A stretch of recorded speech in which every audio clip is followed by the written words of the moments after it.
উচ্চ মাধ্যমিক চলার দিন শুরুর দিন ছাত্র ধর্মঘট ডাকা উচিত নয়, আর ছাত্রছাত্রীদের অসুবিধা হবে এরকম কাজ করা উচিত। আমরাও বিক্ষোভ দেখাবো ভেবেছিলাম, সেই বিক্ষোভকে আমরা সেখানে এমনভাবে পরিবর্তিত করেছি যাতে কোনো ছাত্রছাত্রীদের অসুবিধা না।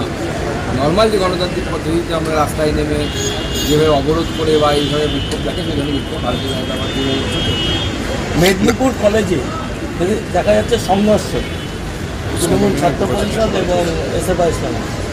এখন পশ্চিমবঙ্গের বিভিন্ন জায়গায় এটা হবে, তার কারণ হচ্ছে মমতা বন্দ্যোপাধ্যায় এসএফআইকে হাইট দিতে চাইছে, মানে সিপিএমকে হাইট দিতে চাইছেন। কারণ মমতা বন্দ্যোপাধ্যায় বুঝে গেছে বাংলাদেশের চিত্র দেখার পর এবং পশ্চিমবঙ্গের সরস্বতী পুজো বন্ধ হওয়ার পর পশ্চিমবঙ্গের হিন্দুরা বুঝতে পেরেছেন যে আগামী দিনে বাংলাদেশ পার্ট 2 তাদের জন্য অপেক্ষা করছে।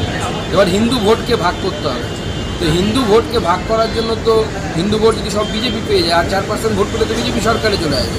তাই হিন্দু ভোট ভাগ করার জন্য এখন সিপিএমকে তোলা হচ্ছে। সিপিএম এখনো সামনে দিকে যাবে, এসএফআই সাথে সংঘর্ষ হবে, সিপিএম নেতাদের ওপর হামলা হবে, সিপিএম পার্টি অফিসে হামলা হবে। কারণ রাজনীতিতে আপনি তখনই হামলা হয় যখন আপনি প্রাসঙ্গিক হন।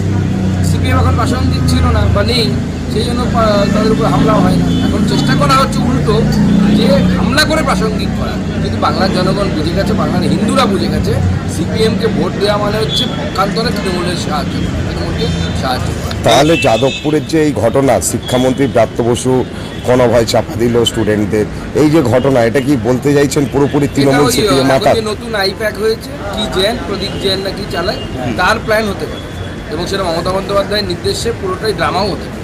পরিকল্পিত বলছেন? পরিকল্পিত হতে পারে, অসম্ভব নয়। কারণ আইপ্যাক এই ধরনের বহু কাজ এর আগে আমরা দেখেছি করেছে। যেমন উদাহরণস্বরূপ 21 সালে বিশ্ব হিন্দু পরিষদের নামে ভুয়ো প্রচারপত্র বিলি করা এর আগে আমরা দেখেছি। তো হঠাৎ করে কালিয়াগঞ্জ বাই ইলেকশনের ঠিক আগে ভোটের দিন সকালবেলা উত্তরবঙ্গ সংবাদকে নকল করে লিফলেট বিলি করে দেওয়া, যে দেখা যাচ্ছে যে সার্ভেতে টিএমসি দিচ্ছে। এই ধরনের বহু এরকম করে যারা ভোটে জেতার জন্য এত নিম্ন রুচির পরিচয় দিতে পারে তারা এই ধরনের কাজ করতে পারে। আমার লোকসভা কেন্দ্রে আমার নামে লিফলেট বিলি করে দিয়েছিল আইপ্যাক, যে আমি ক্ষমা প্রার্থী, আমি ভোটে হার স্বীকার করে নিচ্ছি, আমার নামে লিফলেট বিলি করেছি। আইপ্যাক করে